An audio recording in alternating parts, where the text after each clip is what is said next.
O podcast que você ouve agora é uma produção da Central 3.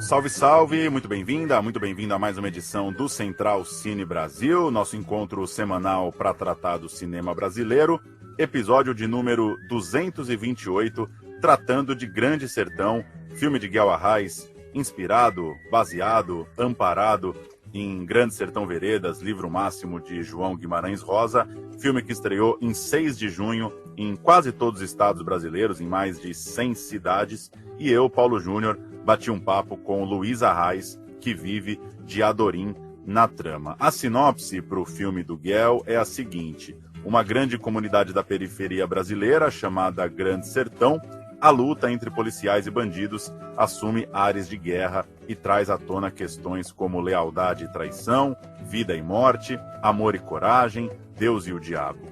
Riobaldo entra para o crime por amor a Diadorim, um dos bandidos, mas nunca tem a coragem de revelar sua paixão. O elenco, além da Luísa vivendo Diadorim, a personagem tão enigmática, talvez a grande personagem da história da nossa literatura, tem ainda Caio Blá como o protagonista Riobaldo, Luiz Miranda como Zé Bebelo, Rodrigo Lombardi como Joca Ramiro, Eduardo Stablish como Hermógenes, Mariana Nunes como Otacília, Luellen de Castro como Nhorinhá, Vitória Seixas e Vitor Vale vivendo de Adorim e Riobaldo na primeira fase ali ainda adolescentes. Vamos então ouvir o papo com a Luiz Arraes, depois eu volto para trazer algumas impressões sobre o filme e as últimas do cinema nacional. Você conhece o Sertão, Riobaldo? Assim. Ali é o campinho, acolá os apês, quadrado, caixa d'água, leve trás, chapadão, roda de fogo, a obra do metrô, Vila Presidente, Brejinho, Sussuarão, Arco-Íris, Pedreira, Terminal da Barca. Tudo isso é o Complexo do Sertão, entendeu? Oi, Luísa, tudo bem? Obrigado por receber aqui o podcast Central Cine Brasil. Obrigada a vocês pelo convite, Paulo, tudo certo. Luísa, queria começar te ouvindo. Eu sou um apaixonado pela obra do Rosa e fico muito curioso para saber como que foi o seu movimento, né, o movimento do elenco, o movimento seu, dessa relação com o texto mesmo, de apegar e desapegar, de estar muito mergulhada num livro que é tão apaixonante, tão imersivo, que nos leva para um lugar tão distante e, ao mesmo tempo, aterrar de novo ali no texto trazido pelo Guel, pelos roteiristas.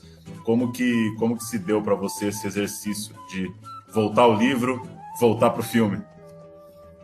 Paulo, assim, a gente tem que ter uma coisa, toda vez que eu acho que a gente vai pegar algum autor para trabalhar, que a gente já começa profanando. A gente nunca pode estar trabalhando com alguém num pedestal, nem Guimarães Rosa, não pode pegar Guimarães Rosa e botar num pedestal, não. Ele não gostaria de ser tratado assim, eu acho que nenhum grande autor quer ser colocado num pedestal, né? Tem aquela famosa história quando falam para Fernanda Montenegro: estão dizendo que você é uma... Não lembro qual era a palavra, mas era alguma coisa tipo musa, ou deusa, ou dama, sei lá, alguma coisa. O que você acha disso? Ela falou: uma merda. Ninguém quer ser colocado. Então, principalmente os mortos, assim. Então, tem que colocar de igual para igual. A primeira coisa é profaná-lo, né? É ter a coragem de trabalhar como um colega, assim. Porque senão a gente não sai do lugar. Se a gente está trabalhando com alguma coisa idealizada, a gente não consegue sair do lugar. Eu acho que esse é o primeiro passo mais difícil, porque a gente idealiza, né? Esse é o livro da minha vida, esse é o livro, eu acho, o maior livro da literatura mundial. Eu sou completamente apaixonada por esse livro. Mas, enfim, trabalho há 7 anos com essa história, né? E, nossa, só de você falar isso agora já me deu gastrite, porque realmente as palavras são muito bonitas e foi um trabalho de fingir que são palavras que essas pessoas dizem normalmente, assim, né? Você normalmente fala essa língua, né, guimarãesês, assim, é quase como se os sentimentos que você... Porque o sentimento tem duas correntes, assim, né, na linguística, principalmente, que é se o sentimento está fora da palavra ou se a palavra produz o sentimento, né? Tem um pouco dos dois, mas certamente a palavra produz sentimento. Então, só de você falar, não falar cotidianamente, falar esse riobaldês, como a gente chama, o sentimento já vai para outro lugar, né? Assim, você entra num mundo onde tudo é grande, tudo é profundo, tudo é enorme, né? Tudo enorme. Boa, e é muito legal isso que você diz, porque para mim é o mais interessante do filme mesmo, poder tirar do cânone também uma obra, né? A gente vai ficar 300 anos contando Rosa com o carro de boi, com o cafezinho no sertão, Exato. E não é assim que os clássicos precisam ser tratados necessariamente, né? Quantos e aí nisso já não foram feitos, né? De 1000 maneiras, né? Assim, acho que a gente tem que pois pegar E aí nisso eu queria te ouvir um pouco sobre o risco, assim, como que é estar num filme que assume esse risco. Acho que uma direção muito segura do Guel, mas um filme muito arriscado, um filme que está pegando... vamos imaginar que boa parte das pessoas que vai assistir o filme tem pelo menos uma noção do que é a história original, e como você disse, o Guel está tirando onda com isso tudo, está colocando a galera numa balada, está colocando as pessoas para correrem num filme ali de gato e rato. Eu lembrei que sobre a primeira tradução do Grande Sertão para o inglês, o Rosa chegou a dizer, ficou muito bang bang. Ele achou que a língua não deu conta de todas as particularidades, né? Porque as batalhas são muito elaboradas, né? Enfim, conta um pouco desse set, desse polícia e ladrão, desse pega-pega, essa correria que se dá ali na história. Porque eles falam muito isso, né? O meu pai e o Jorge, dessa adaptação deles, que eles queriam juntar duas ideias em um filme só, né? Foi o que aconteceu também, dar uma outra visão para esse estilo favela movie, então virou um subgênero no Brasil, né? Na verdade, trazer a poesia para a guerra no Brasil, dar a importância que ela merece, assim, né? A gente vive uma guerra de Troia, a gente... Sabe, Paulo, ontem eu estava na manifestação da PL e você vê, assim, você está no meio daquela multidão de mulheres, você vê todas chorando, sabendo que as crianças de 0 a 4 anos são violentadas, as meninas, a gente finge que não, mas a gente vive uma barbárie. A gente vive numa sociedade de barbárie, né? E o Grande Sertão é isso, né? Como é que pode, né? O Riobaldo é o personagem mais lindo do mundo pra mim, porque ele não se acostuma com a maldade, com a loucura, com o amor, com tudo pra ele é muito grande, é quase como se ele fosse uma criança, né? Um cara que tá ali em carne viva, querendo entender por quê, né? Por quê? Mas então, na verdade, eu acho que essa coisa, né, do bang bang, da guerra, é só uma alegoria para o que a gente vive, porque a nossa vida de todo mundo é uma guerra, a gente vive numa guerra, e por isso que pode ser feita essa história, né, na Guerra de Troia, pode ser feita no Brasil, pode ser feita em qualquer lugar, porque todo ser humano, eu acho, entende essa existência de conflito e de tragédia e da beleza que brota dos lugares mais inesperados, assim, né, quando ele fala que qualquer amor é um pouquinho de saúde, um descanso na loucura, que enfim, eu acho que realmente que a guerra nesse lugar, assim, tanto que a gente trouxe para outra guerra, né, não, né, tirou dos cavalos, e embora tenha lá não tem os cavalos nessa, né, mas é que tem a morte dos cavalos, que é a morte lá do João Carmiro, mas é uma alegoria para a existência mesmo, eu acho. E sobre a Diadorim, Luiz, eu sei que é uma personagem talvez das mais complexas que possam existir.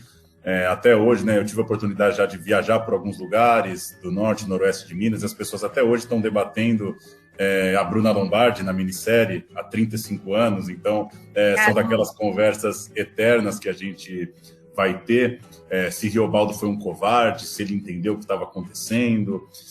Como que você acha que essa questão de gênero e dessa figura tão enigmática conseguiu se assentar no filme, conseguiu ter essa versão criada por vocês, puxando um pouco por aquilo que você falou no início, né? É a versão do filme aqui, né? O filme não tá para ilustrar a história original, nem seria possível isso. Até porque não se sabe, né? Diadorim, por exemplo, é uma grande encrenca, né? É um grande problema, porque... E eu acho que o que eu mais queria deixar, a gente mais queria deixar, é que ele continuasse sendo um problema, não uma solução, né? Digamos assim, né? Você pode pensar, Diadorim pode ser feito de 1000 maneiras, né? Diadorim pode ser mulher, pode ser homem, pode ser, né? Assim, como é que você representa esse personagem, né? A gente quis trazer para isso, né? Claro que é a história da donzela guerreira. Como é que você... O que você questiona quando você lê um livro inteiro que você acha que é um homem e no final você descobre um corpo de mulher? Você está colocando também o limite de... você nunca imaginou que o corpo mais violento, que o corpo mais perigoso, que o corpo mais doido pudesse ser uma mulher. Nunca passa na nossa cabeça isso, né? A pessoa que lê pela primeira vez sem saber disso. Porque são coisas radicalmente tiradas do corpo, né, feminino, assim. Mas ele é um problema, né? Você acha que no nosso Diadorim, que se Diadorim, né, aquela hora que ele coloca a mão ali, não é que depois Diadorim vai colocar um cabelo para fazer unhas e virar uma menininha, digamos assim. Qual é o limite da mulher, né? Não é mulher isso que o Diadorim é? É um problema. É para ser debatido mesmo. Pois é. E diante disso, contar um pouco o que você tem achado da recepção, se você esbarrou com uns rosianos fanáticos com o livro debaixo do braço te cobrando, e se você acha que as pessoas entram na onda, porque eu entendo que tem essa delicadeza, principalmente talvez uma geração outra que pegou, estudou na universidade e tal, tem uma visão às vezes um pouco mais careta mesmo para o que fazer com o livro. Total, não, é um livro que está suscitando, né, grandes opiniões. A gente brinca que até as opiniões são todas muito, assim, né, muito grandes, ou muito horrorizadas, ou muito, né, muito, assim. Mas a mais legal foi a Maria do Rosário, que falou: nossa, eu fui ver com o maior preconceito aquilo, jamais escolheria isso, jamais escolheria aquilo, jamais pânico, e fui ver e saí completamente arrebatada e tal. Então eu adoro quando chega alguém com muito preconceito e muda de opinião, porque claro que é um pé atrás, né? Não tem os cavalos, não é o sertão, não é... Já é por isso, porque eu acho que fazer mais uma adaptação do Grande Sertão, ou você reinventa tudo e fala, vambora, né? Ou pra quê que você vai fazer? O livro é tão maravilhoso, né? É uma espécie de... uma releitura mesmo, uma recriação, né? Mas então, eu ainda não recebi nenhum rosiano batendo na minha porta, não. Vamos ver, né? Primeiras semanas, assim. Mas é claro que tem. Mas tudo vale a pena. Até quem implica e não quer ver, e quer ver a história lá. Enfim, eu acho mó barato saber como é que isso mexe com as pessoas. E eu acho que as histórias estão aí para isso mesmo, né? Eu nunca imaginei que Eduardo Stablish podia ser um Hermógenes, né? E é para isso que serve ir ao cinema, né? Porque se fosse para ser aquilo que a gente já está esperando, ou aquilo que já foi feito, né? Acho que tem uma coragem nisso, né? Sim, eu acho que tem uma coragem nas escalações também, assim.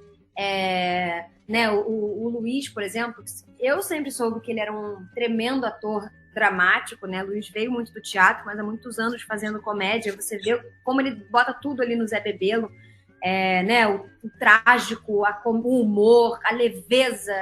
Eu acho incrível o trabalho dele, do Edu também. Quando você pensa assim no mal, sem ter uma escalação muito original, né? Como é que vai ser esse mal desse cara, né? Porque, né, assim... poderia ser o Zé Wilker, né? Mas, assim...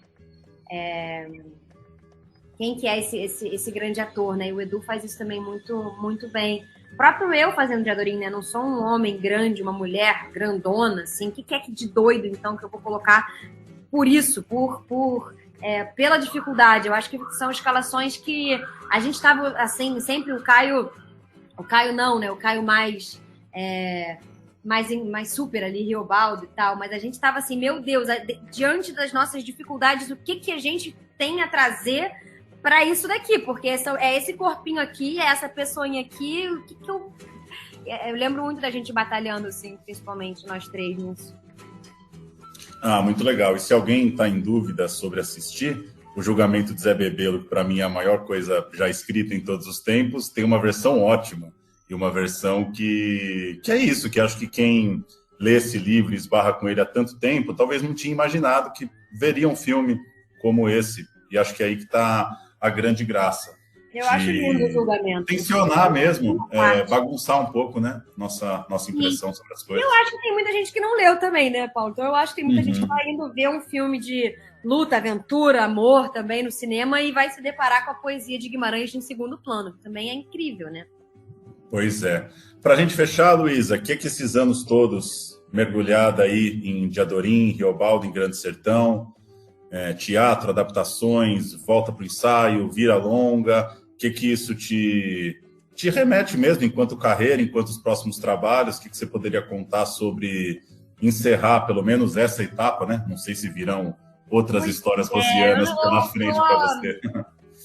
Eu tô um pouco impressionada, assim, que a gente tá encerrando um ciclo tão grande. 7 anos, dizem que a vida é de 7 em 7, né? Mas, assim, a história que mais mudou a minha vida, sem dúvida, e olha quantos desdobramentos isso teve. Eu acho que, olha, eu recomendo muito. Faz um bem enorme você conviver lendo e relendo Guimarães e Grande Sertão durante anos, assim. Eu ainda não li a Bíblia, eu tenho vontade até de ler um dia, mas é um dos livros que as pessoas leem muitas vezes durante a vida, né? Eu digo que o Grande Sertão é a minha Bíblia, a minha relação com tudo, inclusive com tudo. É um livro místico, é um livro sobre a alma humana, sobre a existência humana, é um livro de filosofia. Então, eu recomendo muito que vejam o filme, que leiam o livro, que entrem em contato, assim. Eu acho que é um livro que ensina a gente a ter coragem de viver a vida com toda a dor e a delícia que ela tem. Porque eu acho que a coisa mais, talvez o primeiro impulso que a gente tenha na vida é fugir da vida, é se anestesiar e ir, né, tocando meio assim até a hora que você morre. E eu acho que esse é um livro que incita a gente a ter coragem de viver, assim. E eu acho que o filme tem isso também. E agora ele está disponível aí para todo mundo assistir, né, no cinema, com o som, com a epopeia, a ópera que ele é. Eu espero isso, que as pessoas saiam do cinema com mais vontade de viver e com mais coragem de viver também. Boa, Luísa, valeu demais pelo papo, pelo seu tempo aqui. Sei que vocês estão trabalhando muito na divulgação do filme. E que bom que seguimos espalhando para levar mais gente para a telona.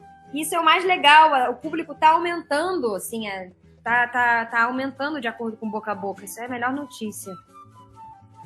Massa. Valeu demais. Obrigado. Obrigada, Paulo. Um beijo.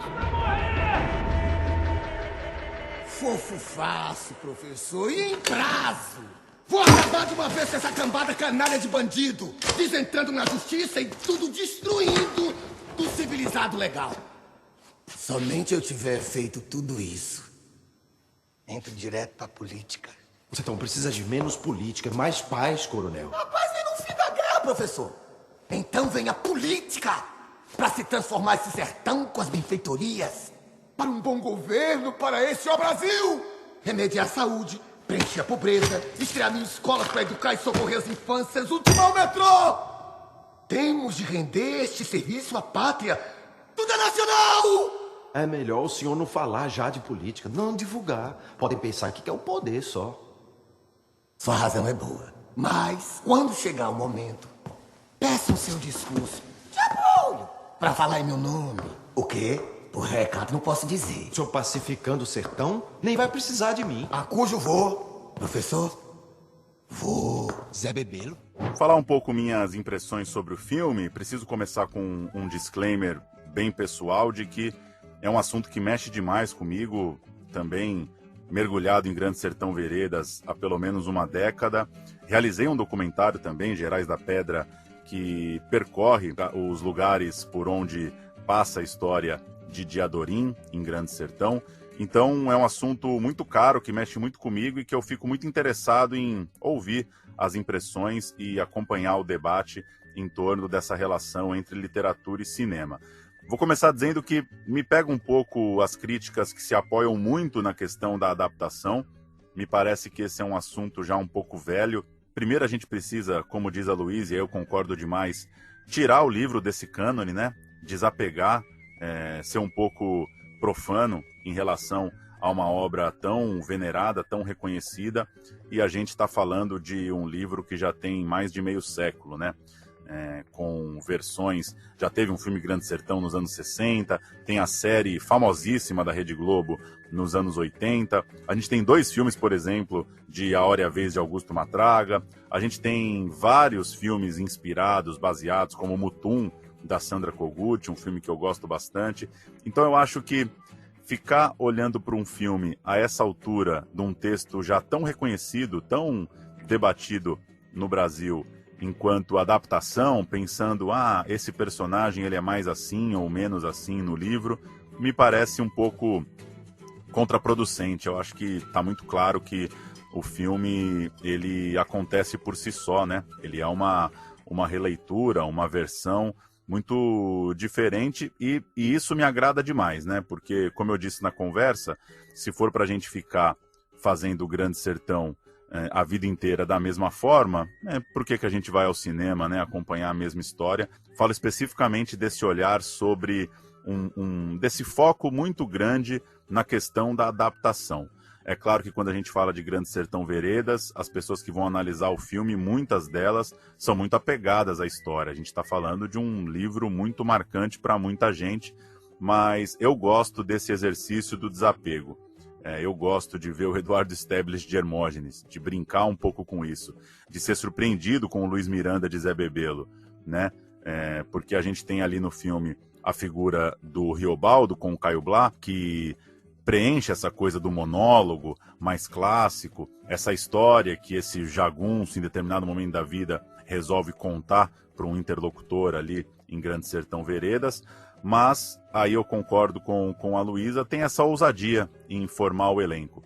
Pode gostar menos, pode gostar mais, mas eu gosto da ideia de que o Guel pegou o livro para fazer a história que ele queria fazer, independentemente de estar querendo ilustrar esse causo clássico aí, esse conto popular, essa oralidade toda de Guimarães Rosa, que já está mais do que consagrada, mais do que estudada. Então acho que o filme tem essa coragem, o filme tem essa ousadia, o filme é pretensioso.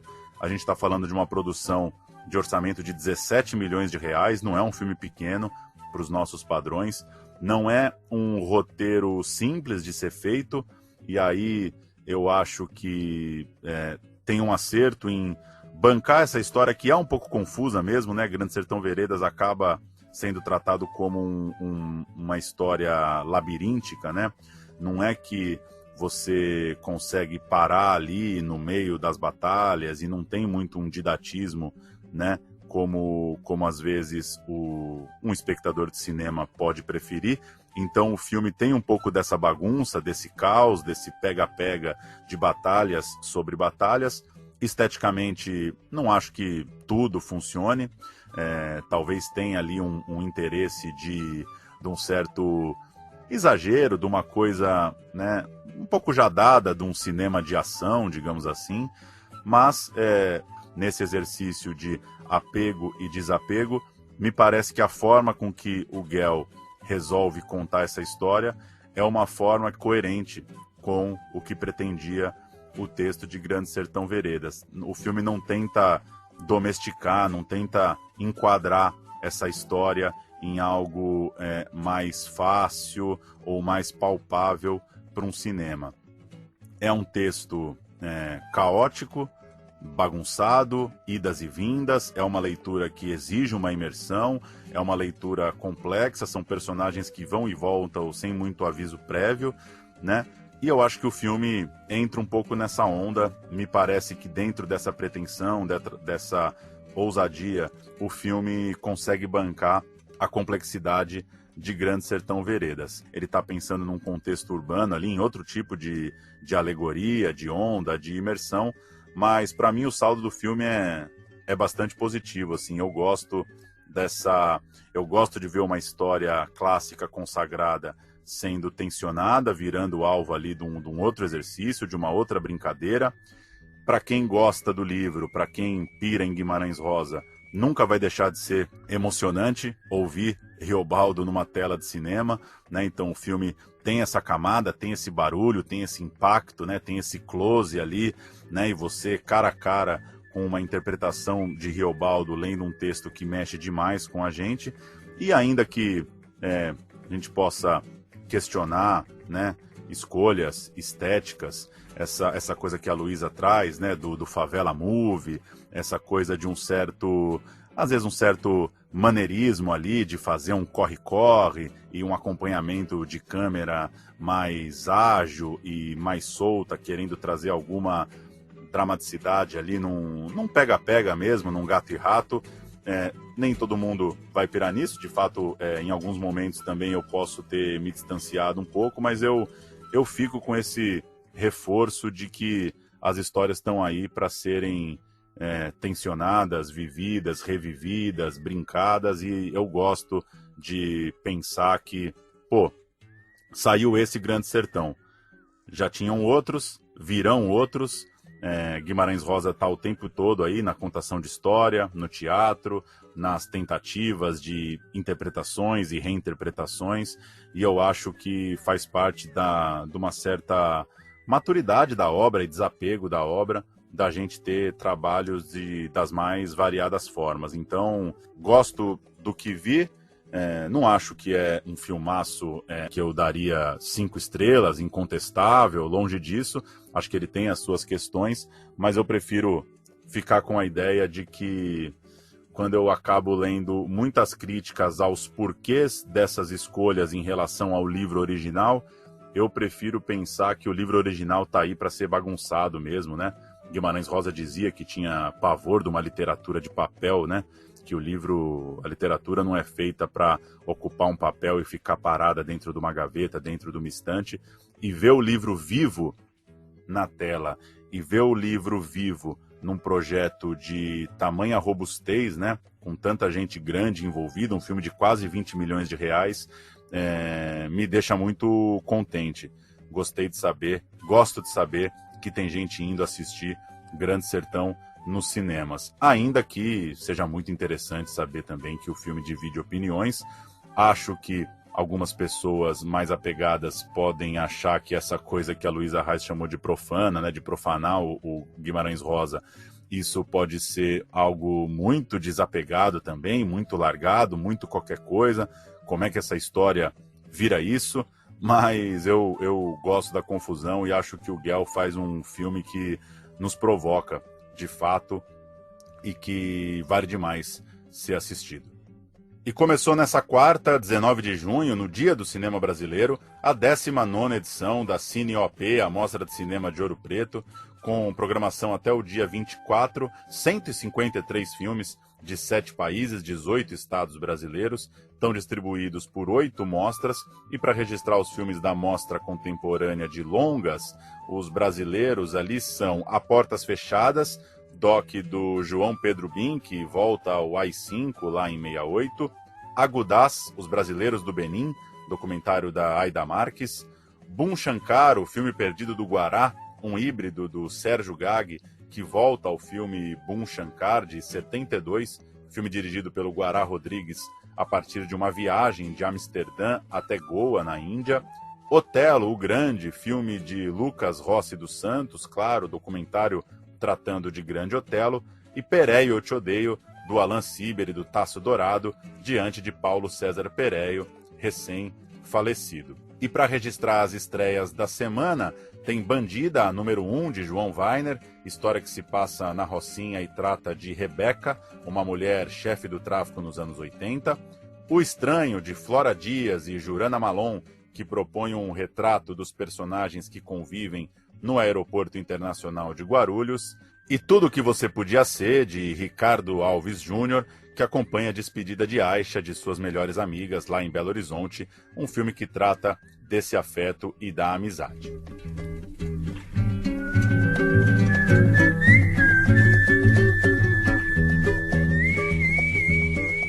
Central Cine Brasil chega toda quinta-feira no seu tocador de podcasts. É uma produção da Central 3. Estamos no Instagram em Central Cine Brasil. Até a semana que vem. Tchau.